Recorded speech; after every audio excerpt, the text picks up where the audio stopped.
Fala pessoal do nono ano, vamos lá então, continuando com a apostila, vamos sobrevivendo. Vamos para a parte de português.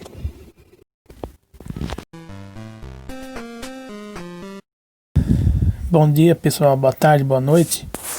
Vamos continuar a análise dessa apostila aqui, volume 2. Então a gente tinha parado nessa página 23 aqui na questão 2. Tá falando sobre o cartoon, né? A gente já tinha feito a leitura dessa pergunta na aula anterior. Então vamos prosseguir aqui então, né? Com outros gêneros textuais que combinam a linguagem verbal, que são as palavras, com a linguagem não verbal, que são imagens. Uma das mais conhecidas é a tirinha, tá? A tirinha é semelhante a uma história em quadrinhos, só que normalmente ela tem de 3 a 4 quadros, né? Olha lá. São semelhantes às histórias em quadrinhos, porém mais curtas. Geralmente possui personagens fixas, podem ou não tecer críticas sociais, transmitir ensinamentos e são publicados com regularidade. O que quer dizer isso? Normalmente elas saem em jornais, em revistas, em sites, em blogs, né? Com uma certa regularidade, uma vez por semana, todo dia, tá? Olha lá, como eu disse, são encontrados em revistas, jornais, sites, mídias sociais, entre outros. Não possui ligação com o contexto histórico, sua estrutura é formada por 3 ou mais quadros, como eu já disse anteriormente também. O que quer dizer essa parte? Não possui ligação com o contexto histórico. A tirinha não necessariamente está ligada a algum acontecimento histórico que esteja ocorrendo no momento. Um fato político, social, econômico, algum desastre da natureza. Ela pode estar relacionada a algum fato que não tem nada a ver com o que está havendo no momento, tá? Essa é a diferença básica, uma das, né, da tirinha em relação aos outros gêneros aí que mexe com imagem, tá? Principalmente a charge, né? Como nós vimos, a charge está intimamente ligada ao que acontece no dia a dia. Então, um político lá falou alguma coisa, uma frase equivocada ou cometeu alguma gafe ou fez alguma besteira, a charge já vai lá no mesmo momento, no dia seguinte, né? Ou no mesmo dia, ridicularizar aquela proposta, aquela frase, aquele contexto dito pelo político, pela personalidade. Já a história em quadrinho, não. São histórias que não tem muito a ver com o momento atual. Olha lá. Retratos do dia a dia. Aí tem essa tirinha aqui, né? Pra gente analisar. Então ele pede, analise a tirinha e responda. As expressões para cima, mais ou menos e para baixo se referem ao quê? O emoticon presente no primeiro quadro é coerente em relação ao texto? Explique. O emoji que está aí é uma cara triste, né, no primeiro quadro. E o texto diz para cima. Tem alguma coisa a ver?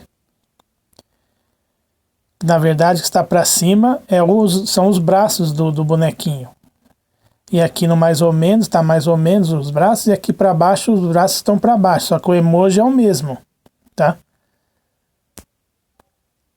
Qual a ironia presente no último quadro? O último quadro é esse, ó. Qual a ironia em relação a esse último quadro aqui? Qual a mensagem ou crítica transmitida pela tirinha? Existe uma crítica aí, né, ao comportamento do ser humano. Qual é essa crítica? Quais elementos da tirinha a tornam atual? Ou seja, que elementos aí hoje tem relação com o nosso dia a dia de hoje? Que a gente usa bastante aí. Quais semelhanças existem entre a charge, o cartoon e a tirinha? Considere aspectos temáticos das linguagens verbal e não verbal. Eu acabei falando algumas coisas aí, né? A principal semelhança que existe entre esses 3 itens é o uso da linguagem verbal e não verbal. Imagens e palavras combinadas, né? Quais outras semelhanças você poderia dizer, né? Então vamos tentar responder aí essas questões, tá? E nas próximas aulas a gente termina aí esse conteúdo da apostila, tá? E A gente, assim que terminar, a gente define uma maneira de vocês entregarem, ou tirando foto, enfim, depois eu vou definir. E a gente também coloca mais conteúdos diferentes, né, que não tem a ver com a apostila, mas que tem as habilidades que precisam ser trabalhadas esse bimestre. Tá certo? Então até a próxima. Então continuando aí, né, gente?